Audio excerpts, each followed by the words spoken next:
الحمدللہ وکفى وسلام على عباده الذين اصطفى اما بعد فاعوذ باللہ من الشیطان الرجیم بسم اللہ الرحمن الرحیم ان هذا القرآن يهدي للتي هي اقوم صدق اللہ العظیم۔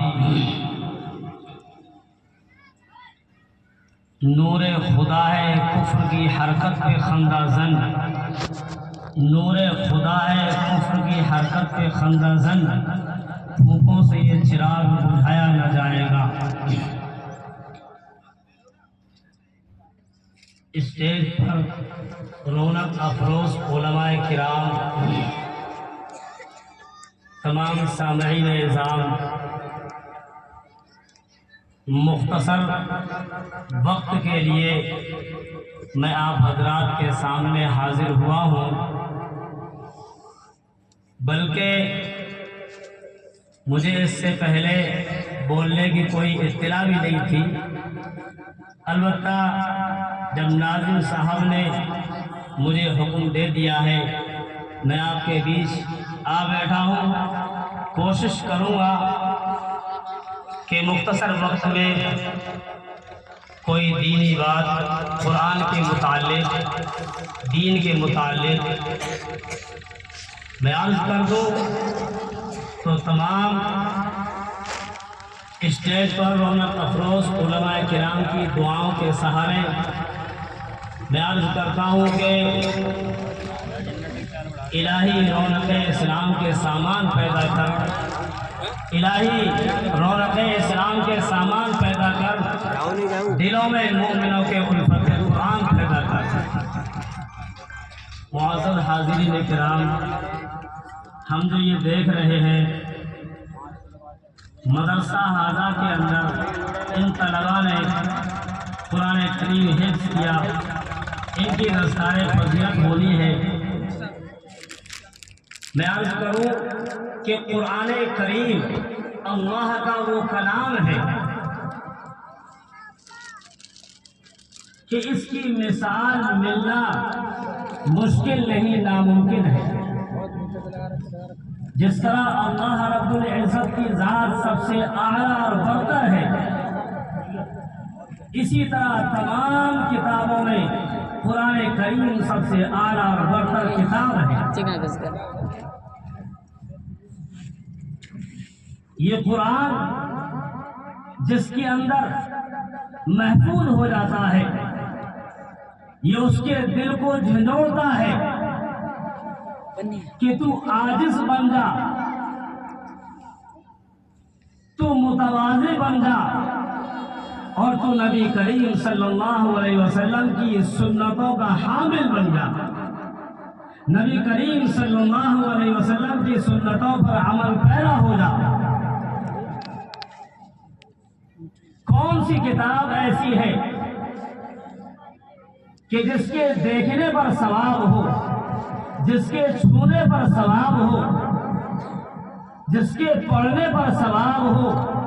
آئیے میں آپ کو بتلاؤں، قربان جائیے اللہ کے نبی صلی اللہ علیہ وسلم پر، پیارے حبیب صلی اللہ علیہ وسلم دنیا میں تشریف لائے، اللہ رب العزت نے یہ کلام پاک آپ کے اوپر اتارا۔ یہی وہ کلام پاک ہے کہ اس کا دیکھنا بھی ثواب ہے، اور اس کو چھونا بھی ثواب ہے، اس کا پڑھنا بھی ثواب ہے۔ اس کے ایک ایک حرف پر پیارے آقا جناب محمد الرسول اللہ صلی اللہ علیہ وسلم نے ارشاد فرمایا کہ 10 نیکیاں ملتی ہیں، اور اگر کوئی شخص وضو کر کے اس کی تلاوت کرتا ہے تو قربان جائیے اس کلام پاک پر۔ اے مسلمانوں، اللہ نے یہ کلام پاک ہم کو ایسا عطا فرمایا، کوئی شخص وضو کرتا ہے اور وضو کر کے قرآن کریم کی تلاوت کرتا ہے تو ایک حرف پر اس کو 25 نیکیاں ملتی ہے.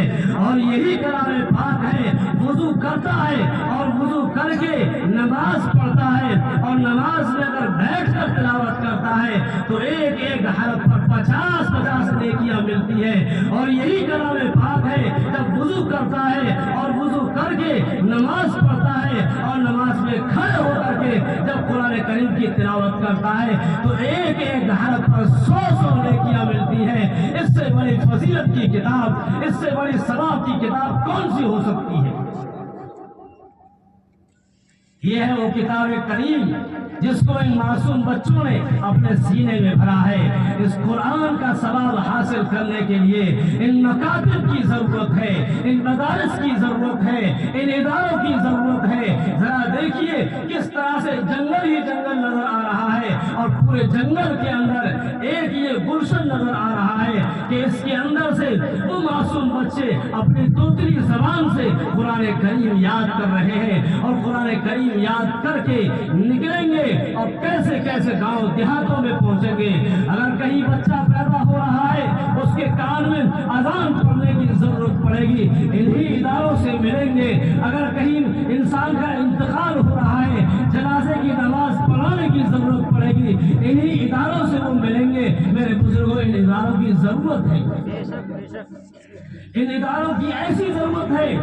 کل قیامت میں جب اللہ تعالیٰ کہے گا اے حافظ قرآن تو پڑھتا جا اور جنت کے درجوں پر چڑھتا جا، اس وقت کو یاد کیجیے. میرے آقا جناب محمد رسول اللہ صلی اللہ علیہ وسلم عمرے کے لیے تشریف لا رہے تھے. کفار و مشرکین نے آپ کو روک دیا اور وہاں صلح ہوئی جسے صلح حدیبیہ کہا جاتا ہے.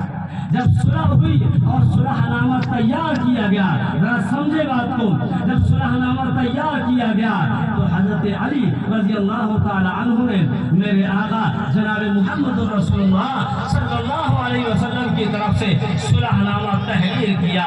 وہ لکھا کہ ھذا من محمد رسول اللہ صلی اللہ علیہ وسلم، کہ یہ صلح نامہ محمد رسول اللہ صلی اللہ علیہ وسلم کی طرف سے ہے. کفار و مشرکین دل ملا گئے، بوکھلا گئے کہ علی یہ محمد کے آگے سے رسول اللہ کا لفظ کاٹ دیجئے، یہ آپ نے کیوں لکھا؟ اگر محمد کو ہم رسول اللہ مان لیتے پھر جھگڑا ہی کس بات کا تھا؟ آپ نے محمد کے آگے رسول اللہ کیوں لکھا؟ اسے کاٹ دیجئے تب آگے بات بڑھے گی. قربان جائیے حضرت علی رضی اللہ تعالی عنہ پر فرمایا کہ جس ہاتھ کے ذریعے سے یہ محمد رسول اللہ لکھ دیا ہے، علی کا دل گوارا نہیں کر سکتا کہ اس کو اس ہاتھ سے مٹایا جائے. میرے دوستوں اور بزرگوں قربان جائیے آپ صلی اللہ علیہ وسلم پر بات آگے بڑھانے کے لیے، بات ختم کرنے کے لیے کہا علی کہاں لکھا ہوا ہے ذرا مجھے بتاؤ. بتایا گیا، آپ نے اس پہ قلم پھینک دیا اور وہ کٹ گیا. کہا چلیے آپ بڑھائیے، آگے بات بڑھائیے. محمد کے آگے رسول اللہ کا لفظ ختم کر دیا گیا. اے مسلمانوں، تمہیں وہ کتاب ملی جس کو تم نے طاقوں کی زینت بنا لیا. اے مسلمانوں، تمہیں وہ کتاب دی گئی جس کو تم نے الماری کی زینت بنا لیا، جس پر جزدان بھی نہیں لگایا، گرد و غبار میں اڑی رہتی ہے، اس کی صفائی ستھرائی بھی نہیں ہو پاتی. قربان جائیے اللہ رب العزت کی طرف سے آواز آئی میرے محبوب غم زدہ مت ہونا، افسردہ نہ ہونا. اس ذرا سے کاغذ کے اندر سے ان کفار نے آپ کا نام اور آپ کے نام کے آگے سے رسول اللہ کا لفظ ہٹوا دیا ہے، کٹوا دیا ہے. تو میں آپ کے نام کے آگے رسول اللہ کا لفظ ایسی کتاب میں لکھوں گا جس کتاب کے اندر دنیا کے اندر رہنے والا ایک انسان اس کی تلاوت کرے گا اور اس کتاب کے اندر آپ کا نام دنیا میں باقی رہے گا اور آخرت میں باقی رہے گا. جب میں حافظ قرآن سے کہوں گا پڑھتا جا اور چھڑتا جا، اس وقت پہلا پارہ شروع کرے گا، دوسرا پارہ شروع کرے گا، تیسرا پارہ شروع کرے گا اور پڑھتا ہوا جائے گا. 26ویں پارے پر پہنچے گا، کہے گا محمد رسول اللہ والذین معہ اشداء علی الکفار. وہاں حافظ قرآن پڑھتا جائے گا. دنیا میں بھی یہ کتاب جاری رہے گی. ایک ایک مسلمان مسلمان دنیا میں اس کتاب کو پڑھ کر محمد کے ساتھ رسول اللہ کے لفظ کی تلاوت کرے گا، اور آخرت میں بھی آپ کے نام کی تلاوت ہوگی، اور تلاوت کرتا ہوا حافظ قرآن جنت کے درجوں کو بلندی پر چلتا چلا جائے گا۔ یہ ہے وہ قرآن کریم۔ میرے بزرگوں دوستو، بہرحال ایک بات اور مختصر سی عرض کر دوں، سنجیدگی ہمارے اندر، خصوصاً جب ہم نے یہ قرآن اپنے سینے میں بھرا ہے، تو سب سے بڑی ذمہ داری حاملین قرآن کی، حفاظ کرام کی یہ بنتی ہے، جب قرآن سینے میں آ گیا تو عاجز بن جاؤ۔ ایک وقت وہ تھا کہ حضرت بلال رضی اللہ تعالیٰ عنہ آذان دیتے تھے، مائک نہیں تھا، بغیر مائک کے آذان دی جاتی تھی، علماء کرام بیٹھے ہوئے ہیں، لیکن آج مائک کا استعمال کیا گیا، اس لیے آبادیاں بڑھ گئی، اس لیے کہ لوگوں کی مشغولیاں بڑھ گئیں، کوئی کارخانے میں بیٹھا ہوا ہے، کوئی کھیتوں میں کام کر رہا ہے، اس لیے یہ مائک لگا دیے جاتے ہیں تاکہ وہاں تک آواز پہنچ جائے اور آواز سن کر کے لوگ نماز کے لیے دوڑے ہوئے چلے آئیں۔